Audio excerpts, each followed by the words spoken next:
বাজার হিমাগার শেড মুন্সিগঞ্জের কোথাও নেই আলুর কদর। আলু উৎপাদনের অন্যতম শীর্ষ জেলা মুন্সিগঞ্জের সংরক্ষণকারীদের গলার কাটা এখন এই সবজি।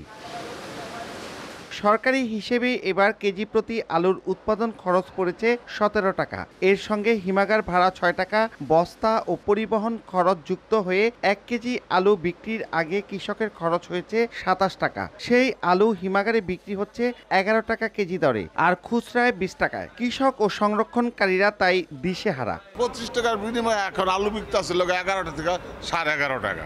এখন যে আলু 10 টাকা কেজি, এখন তো কৃষক মরতাছে, ব্যাপারী মরতাছে। নতুন আলু আইসা বললা এই পুরান আলু আমি হিমা করতে মানে নদীতে ফালাই দিতে হবে। ৬০০ টাকাটা পাইতেছে, আর 4 লাখ টাকা কৃষকের সম্পূর্ণ ধ্বংস। দামের একটা সিদ্ধান্ত দিত তো কৃষক বাচ্চা খাইতে পারতো। কৃষি বিভাগের তথ্য, মুন্সিগঞ্জে ১০,৮০,০০০ মেট্রিক টন, সারা দেশে ১,৩০,০০,০০০ মেট্রিক টন আলু উৎপাদন হয়েছে।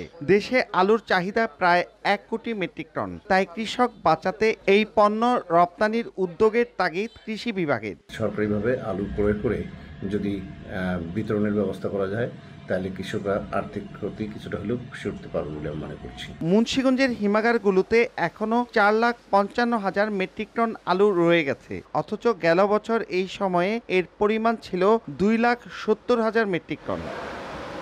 জেলার ৫৮টি হিমাগারে এবছর ৫,০৭,০০০ মেট্রিক টন আলু সংরক্ষণ করা হয়।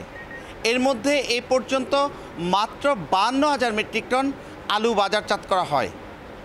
মুন্সিগঞ্জের মোক্তারপুর থেকে নাসির উদ্দিন উজ্জ্বল, সময় সংবাদ।